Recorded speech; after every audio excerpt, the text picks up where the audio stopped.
Morning, students. Yesterday we started lesson 5th, The Summit Within, written by HPS Ahluwalia. Yesterday we read that Major HPS Ahluwalia was a member of the first successful Indian expedition to Mount Everest in 1965. And students, as you know, Everest is the highest mountain peak in the world. Ahluwalia tells us about his experience and feelings while he stood at the summit of Mount Everest. Summit, as you know, peak, highest point. While he stood on the summit of Everest, he felt very glad, he was very happy, but his joy was mixed with sadness. He did not know the reason behind his sadness. He thought that it might be due to the reason that there was no other peak higher than the peak of Everest to conquer. To conquer means to get victory over, to get success over, to climb. Ahluwalia says that climbing mountains needs three physical qualities in main. One is endurance, second is persistence, and third is willpower, determination. And when a person shows these three qualities, he gets great pleasure. That is why a person gets great pleasure in mountain climbing. According to Ahluwalia, these qualities in a man help him overcome all obstacles and problems, hindrance, overcomings. All obstacle is always delightful, and when a human being solves a problem or overcome a problem or overcome a obstacle, he is always happy.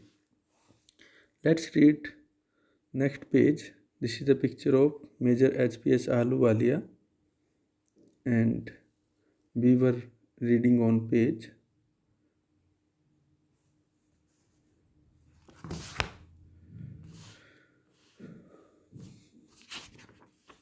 On page number, it's page number 78. So, poet is saying that, sorry, narrator is saying that experience of climbing a mountain is very delightful and it changes a man, and this changes is called mystical change or spiritual change.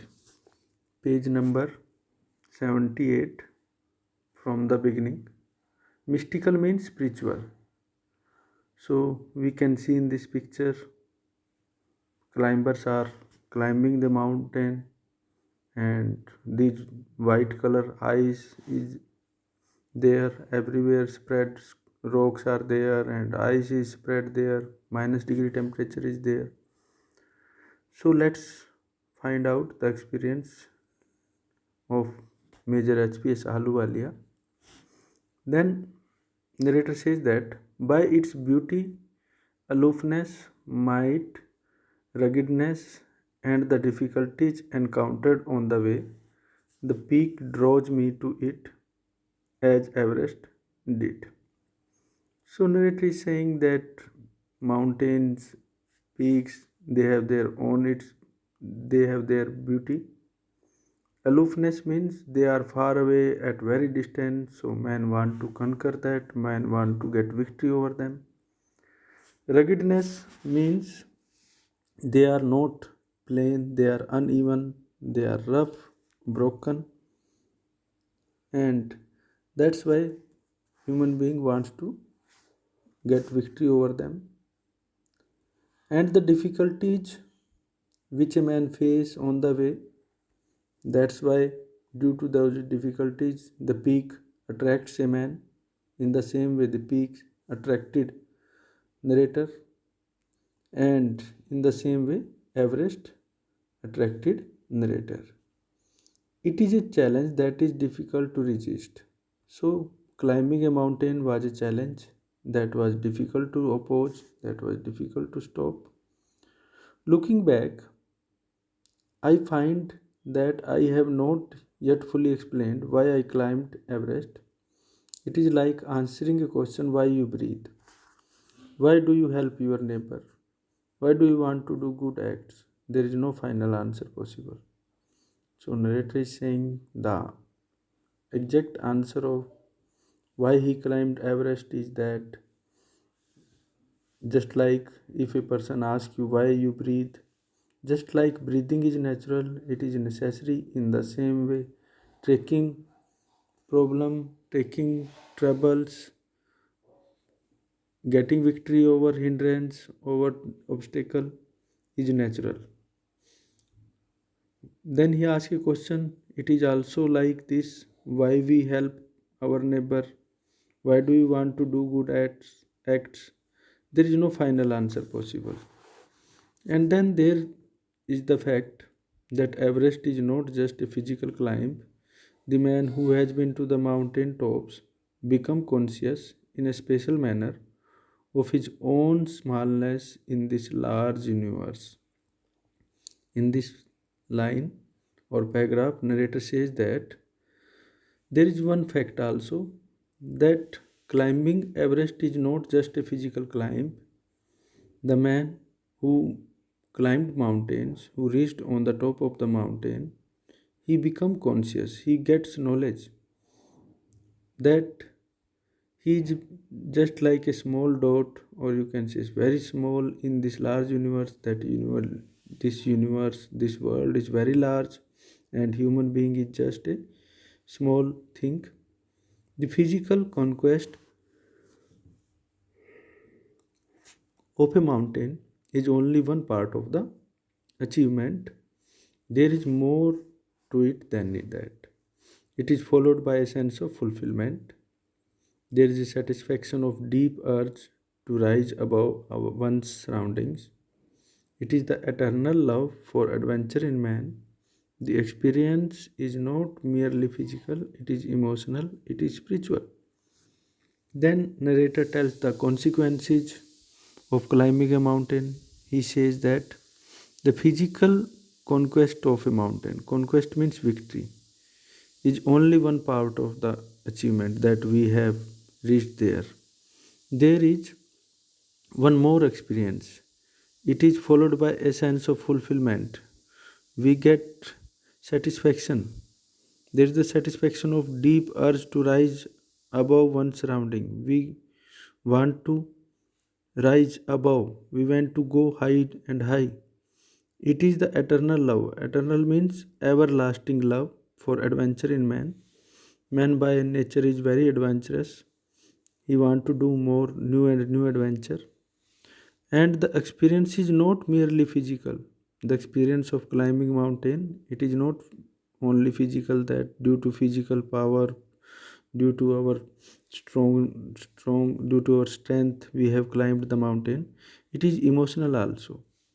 And it is spiritual. Spiritual means related to soul or related to God.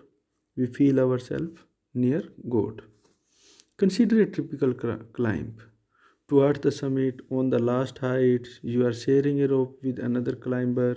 You firm in, he cuts the steps in the hard ice, then he belays, and you inch by inch your way up. The climb is grim. You strain your nerve as you take every step. Famous climbers have left records of help given by others. So is giving example that suppose you are climbing a mountain and you are about to reach the peak, about to reach the summit. The last height is there, and there is a partner with you.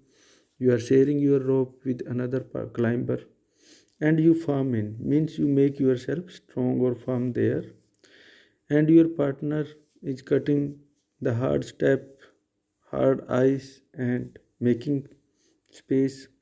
Then he belays you. Belays you means fixes your ropes, and inch by inch you make your way. The climb is grim. It is very difficult. You strain every nerve as you take every step. Means you have to put your full power, full stamina when you are climbing a mountain. Famous climbers have left records of help given by others. So famous climbers they have told that we reached the peak only with the help of others. They have also recorded how they needed just that help. They also told the importance of that help. Else they might have given up. Otherwise they have give up. They have given up the task. Breathing is difficult. You curse yourself for having let yourself in for this. Sometime the climber repent or remorse, feel remorseful or curse himself why he started that climbing. You wonder why you ever undertook the ascent, and he gets surprised why he started climbing the mountain. These are the moments when you feel like going back. It would be sheer relief to go down instead of up, but almost at once you snap out of that mood. Sometimes the climber feels that he should not go up, he should go back, he should give up, but it is a pure relief to go down and instead of up means the idea is full of relief, but suddenly you get out of that mood. There is something in you that does not let you give up the struggle, and that is adventurous nature. And you go on. Next page, page number 79. Your companion keeps up, and you go on. Your companion keeps up with you just another 50 feet. He will tell you that just another 50 feet or 100 maybe. You ask yourself, is there no end? Then the climber wants to ask when this climb or height will end. You look at your companion and he looks at you. Both partner they are looking at each other. You draw inspiration from each other, and then without first being aware of it, you are at the summit. Then you reach the summit. Looking round from the summit, you tell yourself that it was worthwhile. When you reach the peak, when you reach the topmost point, and you look around, then you find that climbing the mountain was valuable, it was worthwhile. Other silvery peaks appear through the clouds. If you are lucky, the sun may be on them. The surrounding peaks looks like a jeweled necklace round the neck of your summit. So when you reach there and see the beauty of the peak, see the beauty of the mountain, see the beauty of the summit, then you find their silvery peaks. Silvery here means covered with silver eyes, silver colored eyes, and appear through the clouds. And they appear through the clouds. Clouds are nearby, and if a climber is lucky, if the sun is shining, and then the surrounding peaks look like a jeweled necklace. It looked like a necklace around the neck of your summit. Below you see vast valley, and when you look down, you find vast valleys sloping into the distance. Sloping means moving, going down. It is an ennobling and reaching experience to just look down from the summit of a mountain. So narrator is saying the view of downwards is very ennobling. Ennobling means making a human being noble, enriching, giving fulfilling, giving him knowledge, experience. You bow down and make your obedience to whichever God you worship. Then you feel yourself humble. You feel you bow to God. You pray to God. Oh God, you are supreme, and we are just a dot. We are just small in this world. I left on Everest a picture of Guru Nanak. So narrator left a picture of Guru Nanak on the Everest. Rawat left A picture of goddess Durga, his partner Rawat, he left. A picture of goddess Durga because he belongs to West Bengal. Fu Dorji left a relic of the Buddha. He was a Buddhist, so he left a relic. Relic means a remembrance, a memory part. Edmund Hillary had buried a cross under a cairn. So Edmund Hillary,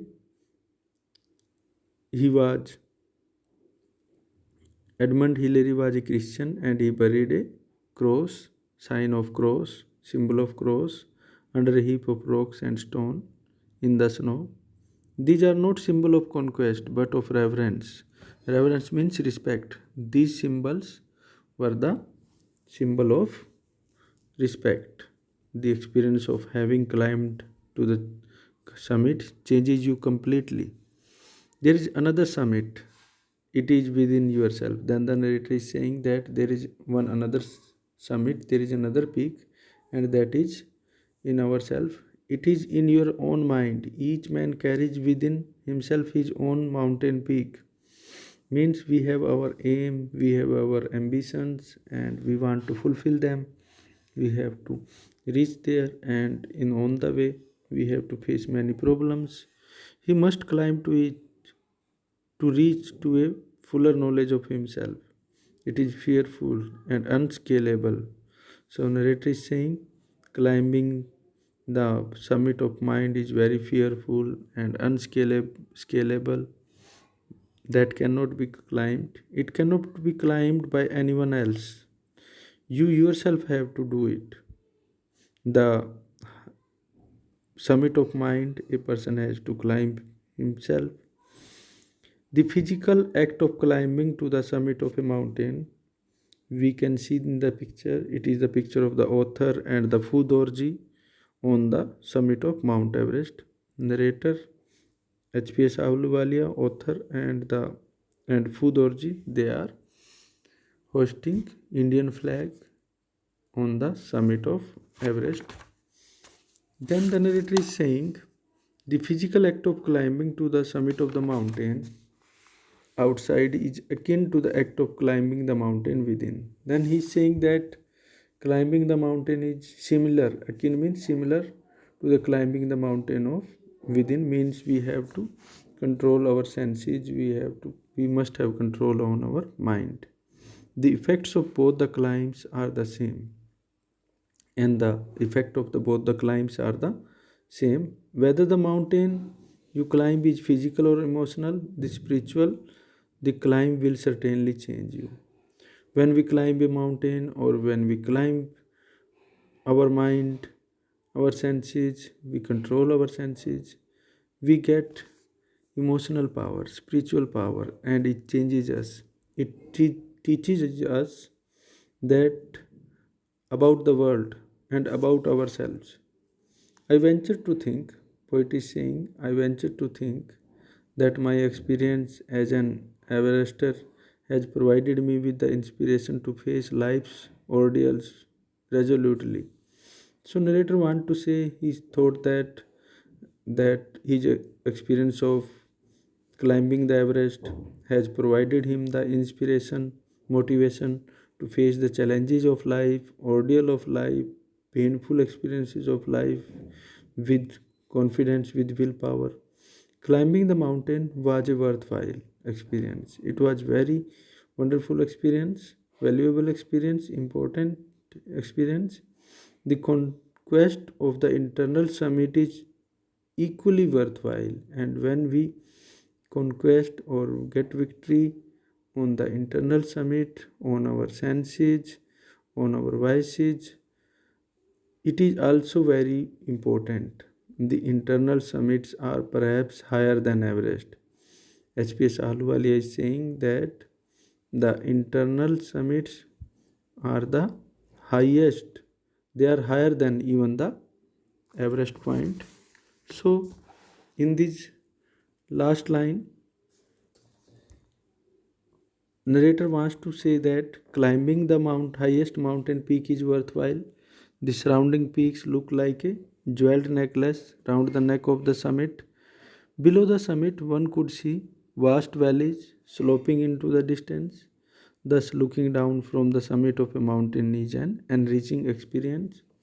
On climbing the mountains, mountaineers they bow down, they show respect to the god. Many people leave symbols and tokens of the love, respect on the summit to pay their respect to God. Some of the symbols left at the summit are a picture of Goddess Durga left by Rawat, a picture of Guru Nanak Ji by the writer, a relic of Buddha left by Fudorji, a cross left by Edmund Hillary, etc. According to the writer, each man has a summit within his mind. Every man has a summit in his mind. It is fearful and almost unscalable, as it has to be climbed by us only. The effect of both the climbs are the same. They change us. By climbing the summit of one's mind, one can get a better understanding of this world. One can get a better understanding of one's abilities and the world around oneself. So this was the lesson, the summit within. The narrator want to say that we must seize the problems with confidence, with willpower, and that is the summit within us, means that is the peak within us. If we want to fulfill our aim, we have willpower, stamina, strength, and confidence. Thank you, students. Have a nice day.